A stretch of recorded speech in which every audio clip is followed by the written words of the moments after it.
Assalamualaikum warahmatullahi wabarakatuh. Perkenalkan, nama saya Fatur Rahman dengan NIM 2021 0801 057. Dalam kesempatan ini, saya akan menjelaskan tentang kalimat efektif dalam mata kuliah Bahasa Indonesia. Di video kali ini, yang pertama, saya akan menjelaskan tentang pengertian kalimat efektif. Yang kedua ada struktur kalimat efektif, yang ketiga ada ciri-ciri kalimat efektif, yang keempat ada syarat penggunaan kalimat efektif, dan yang terakhir adalah kesalahan yang sering terjadi pada penulisan kalimat efektif.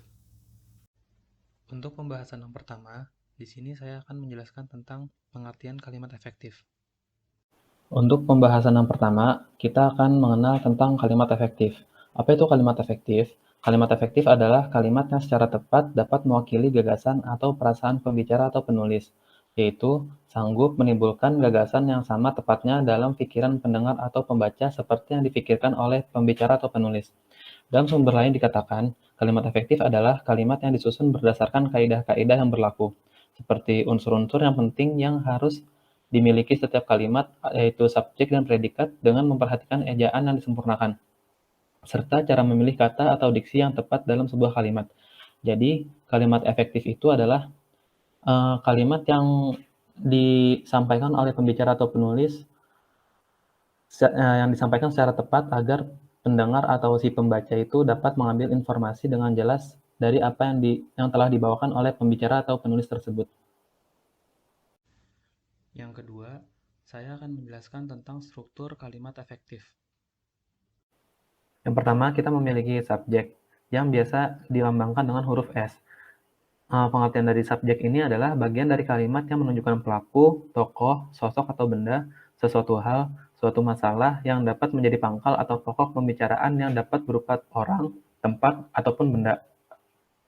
Subjek juga biasanya diisi oleh jenis kata frasa, benda, klausa, atau frasa verbal. Contohnya di sini kita memiliki Dini membaca buku di kamar. Dini ini sebagai subjek karena dia yang menjadi pelaku dalam kalimat tersebut. Yang kedua, kita memiliki predikat yang bisa dilambangkan dengan huruf P.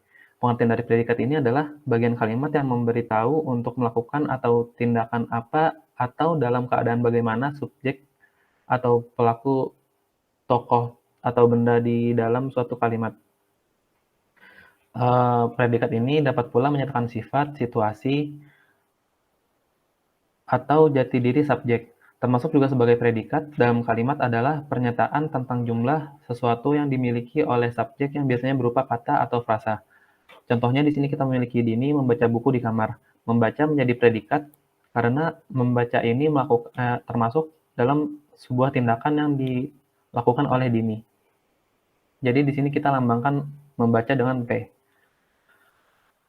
Yang ketiga ada objek yang biasa dilambangkan dengan huruf O. Pengertian dari objek ini adalah bagian kalimat yang melengkapi predikat atau menunjukkan hal atau benda yang menjadi sasaran. Objek pada umumnya diisi oleh nomina frasa, diisi oleh nomina, frasa nominal, atau klausa.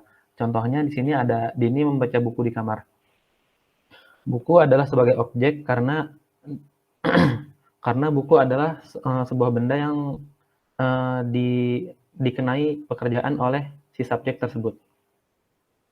Yang keempat, di sini ada keterangan yang biasa dilambangkan dengan kata ket.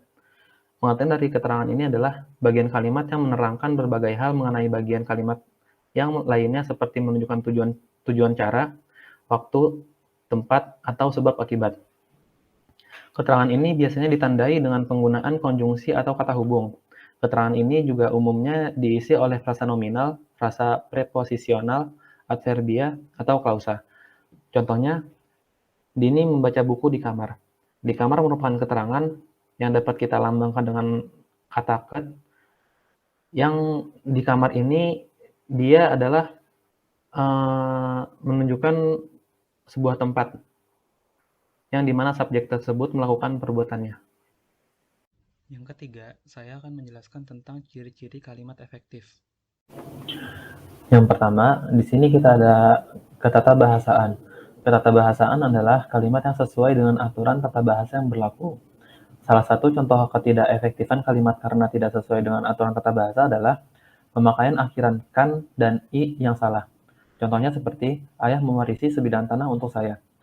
Penggunaan akhiran i pada mewarisi di sini kurang tepat. Maka bisa kita perbaiki menjadi ayah mewariskan sebidang tanah untuk saya. Yang kedua ada kesepadanan, yaitu keseimbangan antara pikiran atau gagasan dengan struktur bahasa yang dipakai. Kesepadanan ini dapat juga diartikan dengan terdapatnya hubungan timbal balik antara subjek dengan predikat, antara predikat dengan objek, serta dengan keterangan-keterangan yang menjelaskan unsur-unsur sebuah kalimat. Contohnya adalah, kepada yang tidak berkepentingan dilarang masuk. Kalimat ini tidaklah efektif. Untuk itu, hindarilah penggunaan kata depan atau preposisi di depan subjek. Maka bisa kita perbaiki menjadi, yang tidak berkepentingan dilarang masuk. Yang ketiga ada kehematan. Kehematan ini adalah penggunaan kata-kata secara hemat dalam menggunakan kata, frasa, atau bentuk lain yang dianggap tidak perlu, tetapi tidak mengurangi makna atau mengubah informasi. Ada beberapa poin yang perlu dihindari untuk menjaga kehematan sebuah kalimat. Yang pertama ada penggunaan subjek ganda, dan yang kedua adalah penjamakan kata yang sudah jamak. Yang ketiga ada penggunaan bentuk panjang yang salah. Yang keempat ada penggunaan superordirat pada hiponimi kata. Dan yang terakhir adalah kesinoniman dalam kalimat. Contohnya adalah, para tamu-tamu sudah berdatangan. Kalimat ini tidaklah efektif karena kalimat tamu-tamu ini merupakan contoh penjamakan dari kata yang sudah jamak. Maka dapat kita perbaiki menjadi para tamu sudah berdatangan. Yang keempat ada keparalelan, yaitu berkaitan dengan kesamaan unsur-unsur atau kesejajaran kata yang digunakan secara konsisten dalam sebuah kalimat.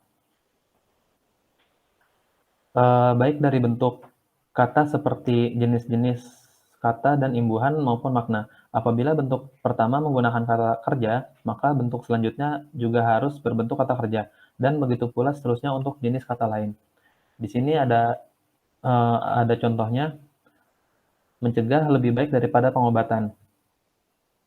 Kata-kata mencegah dan pengobatan di sini tidak sejajar atau tidak paralel. Maka dapat kita ubah menjadi mencegah lebih baik daripada mengobati. Yang kelima ada ketegasan. Ketegasan adalah penekanan atau penonjolan ide pokok, misalnya dengan pengulangan kata atau repetisi dan penggunaan partikel penekanan. Adapun bentuk-bentuk penegasan dalam kalimat yang lain seperti meletakkan kata yang ditonjolkan di awal kalimat dan membuat urutan kata yang bertahap. Contohnya di sini ada kalimat, saya suka warna bajumu, saya suka penampilanmu.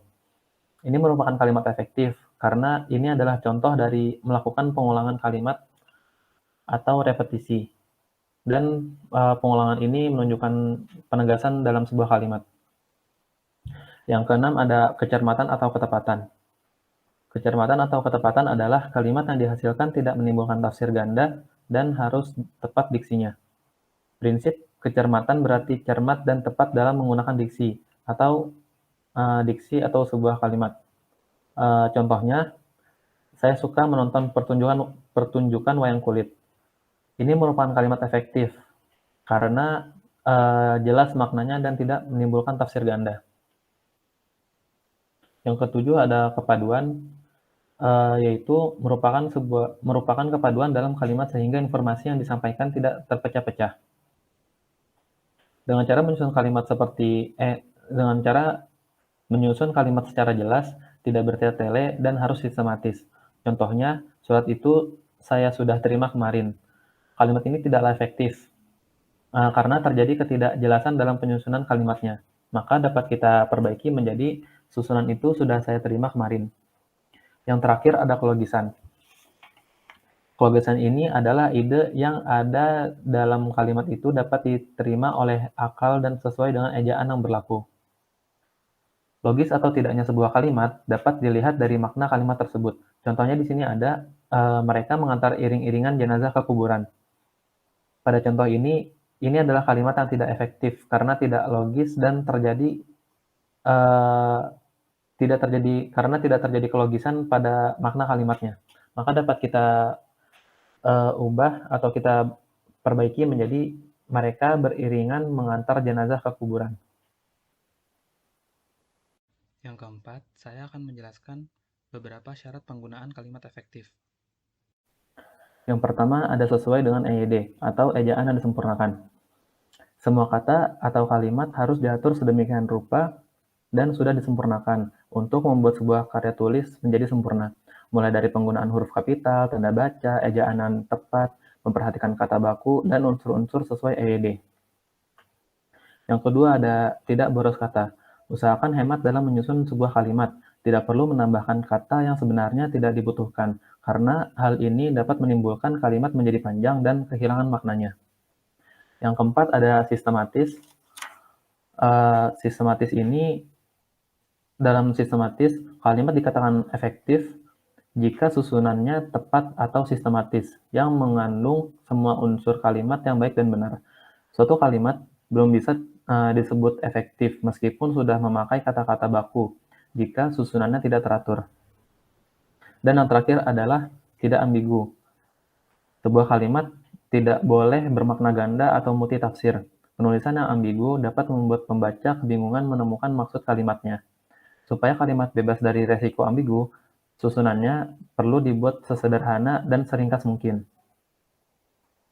Dan yang terakhir, saya akan menyebutkan beberapa kesalahan yang sering terjadi pada penulisan kalimat efektif. Yang pertama ada penggunaan dua kata yang sama artinya. Contoh kalimat tidak efektifnya adalah memberikan kajian kepada masyarakat berbagai dampak yang dapat timbul dari perkembangan teknologi informasi. Kalimat ini tidaklah efektif karena banyak kata yang sama maknanya, sehingga terjadilah pemborosan kata. Kalimat efektifnya adalah menjelaskan dampak perkembangan teknologi informasi bagi masyarakat. Yang kedua ada penggunaan kata berlebih. Contoh kalimat tidak efektifnya adalah kemudian selain itu mereka juga mengadakan investasi dalam aspek kesehatan masyarakat, begitu pula dalam aspek pendidikan. Kalimat ini tidaklah efektif karena banyak menggunakan kata berlebih yang mengakibatkan kalimat tersebut menjadi bertele-tele. Maka dapat kita perbaiki menjadi selain itu, mereka juga berinvestasi dalam bidang kesehatan dan pendidikan masyarakat.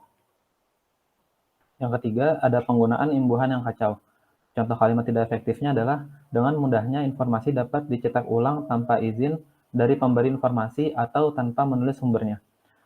Kalimat ini tidak efektif karena terjadi ketidaktepatannya imbuhannya pada kata mudahnya. Maka dapat kita perbaiki menjadi informasi dapat dicetak ulang dengan mudah tanpa izin dari pemberi informasi atau tanpa menulis sumbernya.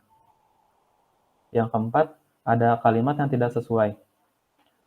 Contoh kalimat tidak efektifnya adalah munculnya berbagai jenis jejaring sosial dari adanya teknologi informasi.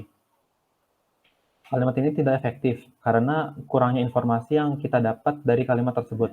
Maka kita dapat menambahkan kalimat menjadi teknologi informasi muncul dengan berbagai jenis jejaring sosial, memberikan manfaat bagi generasi muda untuk memperluas pergaulan melalui dunia maya.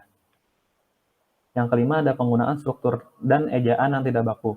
Contoh kalimat tidak efektifnya adalah hypertext adalah sistem pengkodean yang dikembangkan oleh Vannevar Bush. Kalimat ini tidak efektif karena sistem bukanlah kata baku. Yang benar adalah sistem. Maka dapat kita perbaiki menjadi hypertext adalah sistem pengkodean yang dikembangkan oleh Vannevar Bush. Yang keenam adalah penggunaan kata di mana secara tidak tepat. Kalimat tidak efektifnya adalah teknologi informasi juga dapat dimanfaatkan untuk berkreasi, di mana mereka dapat menggunakan berbagai program yang tersedia.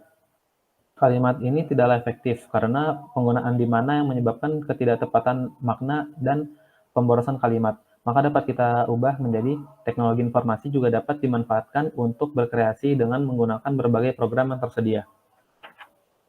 Yang ketujuh adalah penggunaan kata daripada secara tidak tepat. Contoh kalimat tidak efektifnya adalah perkembangan teknologi informasi berawal daripada keinginan masyarakat untuk terus menggunakannya dalam kehidupan sehari-hari.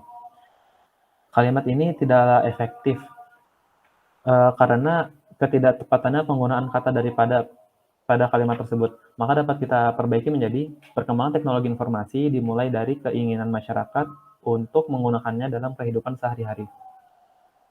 Yang kedelapan, ada pilihan kata yang tidak tepat. Contoh kalimat tidak efektifnya adalah meningkatkan pengetahuan masyarakat tentang proses perkembangan teknologi informasi yang sedang berlangsung dalam masyarakat. Kalimat tersebut tidaklah efektif karena banyak pilihan kata yang tidak tepat dan mengakibatkan pemborosan kata. Maka dapat kita perbaiki menjadi peningkatan pengetahuan masyarakat tentang teknologi informasi yang berkembang di tengah masyarakat perlu dilakukan. Yang kesembilan, kalimat yang ambigu. Contoh kalimat yang tidak efektifnya adalah mesin kasir memanfaatkan teknologi komputer sehingga memberi kemudahan dalam perhitungan. Kalimat ini tidak efektif karena terjadi kerancuan atau makna ganda pada kalimat tersebut. Maka dapat kita perbaiki menjadi mesin kasir dengan teknologi komputer memberikan kemudahan dalam perhitungan. Yang ke-10 ada pengulangan kata yang tidak perlu. Contoh kalimat tidak efektifnya adalah dari manfaat yang didapatkan, teknologi informasi mulai digunakan dan diterapkan untuk membantu operasional dalam proses bisnis dengan pemanfaatan teknologi informasi. Kalimat ini tidaklah efektif karena adanya pengolahan kata yang tidak perlu, sehingga membuat kalimat tersebut menjadi bertele-tele. Maka dapat kita perbaiki menjadi teknologi informasi dapat dimanfaatkan untuk membantu operasional dan proses bisnis. Yang terakhir, ada penggunaan kata kalau secara salah. Pada contoh berikut, teknologi informasi kalau digunakan tidak sesuai dengan tempatnya akan memberikan dampak yang negatif bagi penggunanya.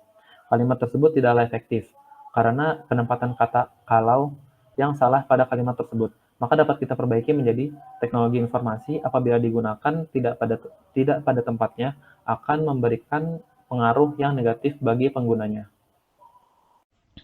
Baik, sekarang kita sudah berada di penghujung video. Kesimpulannya adalah, kalimat efektif sangatlah penting dalam sebuah kalimat, agar pembaca atau pendengar dapat dengan mudah mengambil informasi yang disampaikan. Sekian dari materi yang dapat saya sampaikan, semoga dapat bermanfaat untuk rekan-rekan. Wassalamualaikum warahmatullahi wabarakatuh.